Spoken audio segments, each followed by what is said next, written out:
The man, we say me that shoes all our people for Lagos, for Lekki, to get. Don't die, yo. And the man don't die, that's how they president, they say that they lie, that they fake us. Me Nigeria no go happen to me, oh. And if I see me, Nigeria no go happen to you. Alright guys, welcome to my channel. Guys, so everywhere don't scatter as Nigerians, instead of mourning the death of Buhari, everybody is celebrating that Buhari is dead. What a life. Alright, so I'm going to let you guys actually see all that happened in this video and what a lot of people came out to say about Buhari, and most of the things that most Nigerians never knew it actually took place.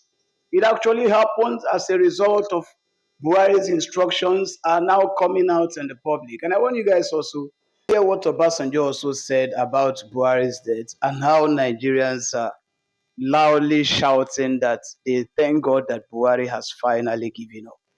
If I thought there was Buhari.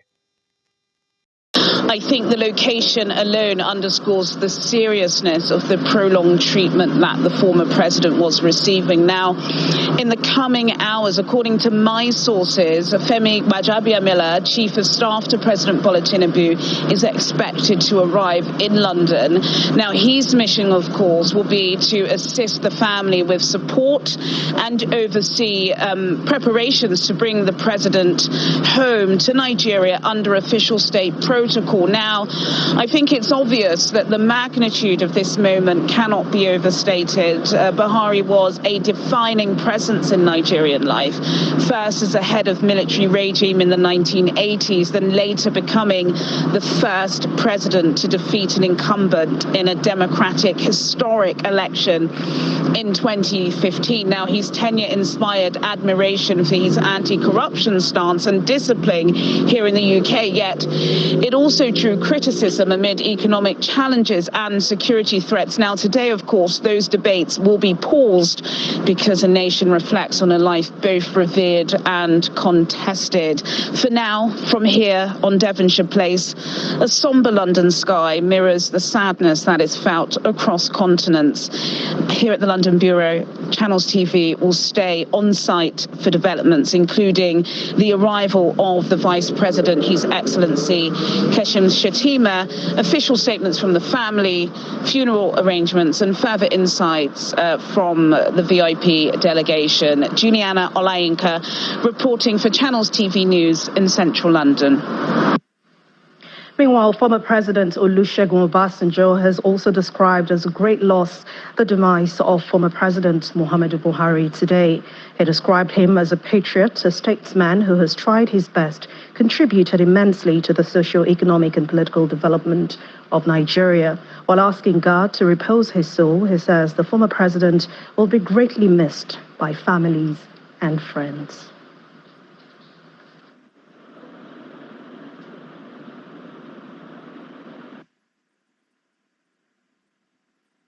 He tried his best.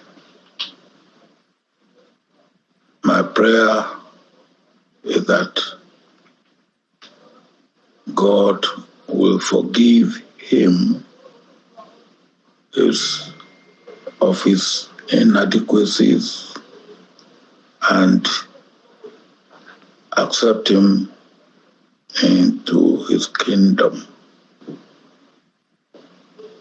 It's a loss to the nation, because at a time like this, we need the totality of the experience and what I may call statesmanship of all those who have had the opportunity to run the affairs of this country in the past to get us out of the situation we are in.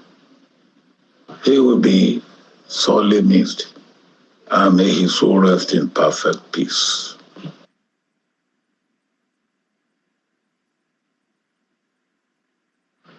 Meanwhile, the governor of Katsina State, Malam Diko Umaru Rada, has expressed deep grief over the death of former President Muhammadu Buhari, who died today in London at 4:30 p.m. following a prolonged illness. Governor Rada says that Nigeria has lost a patriot, and Katsina has also lost its most illustrious son, and that he has lost the father figure whose footsteps he had endeavored to follow. The governor adds that former President Buhari was not just a leader, he was the embodiment of the common man's aspiration, and that his people-oriented programs and genuine love for the masses defined his leadership philosophy. The governor also says that his legacy transcends political affiliations, describing him as a leader who consistently championed the cause of ordinary Nigerians throughout his distinguished career.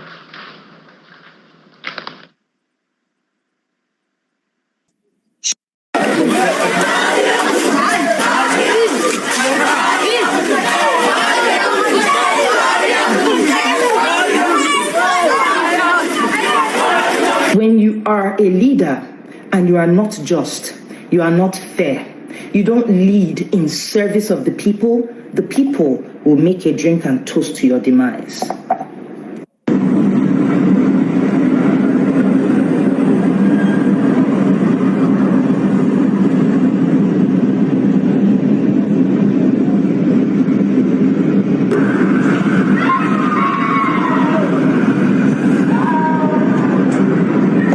Those are some of the reactions that followed the fake demise of former President Muhammadu Buhari.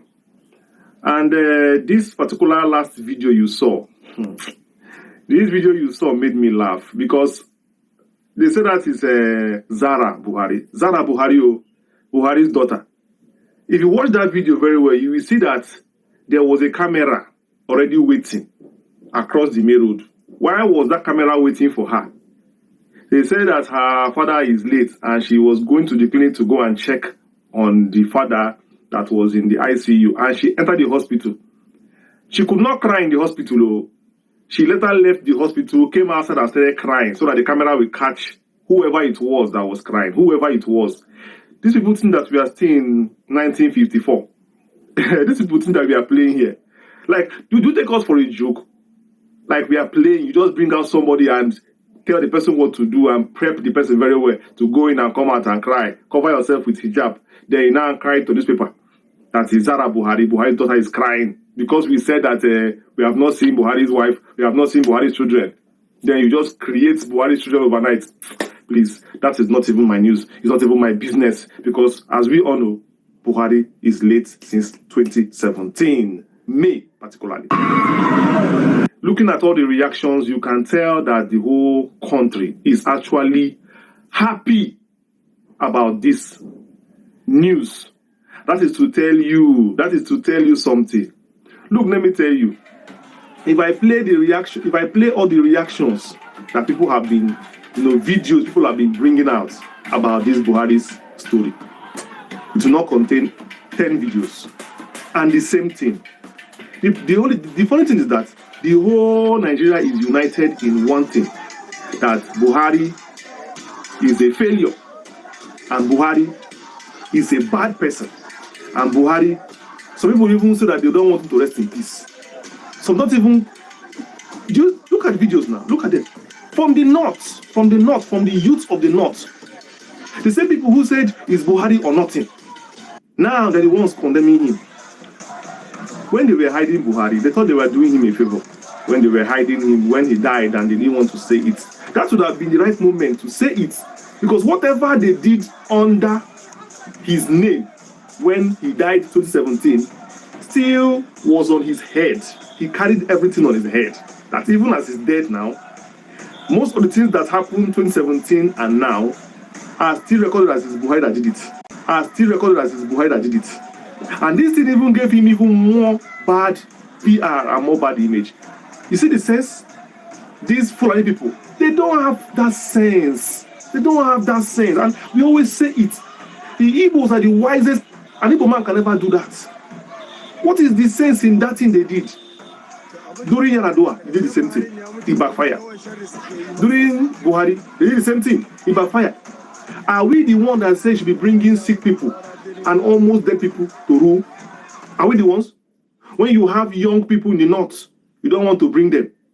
Well, that's not my business.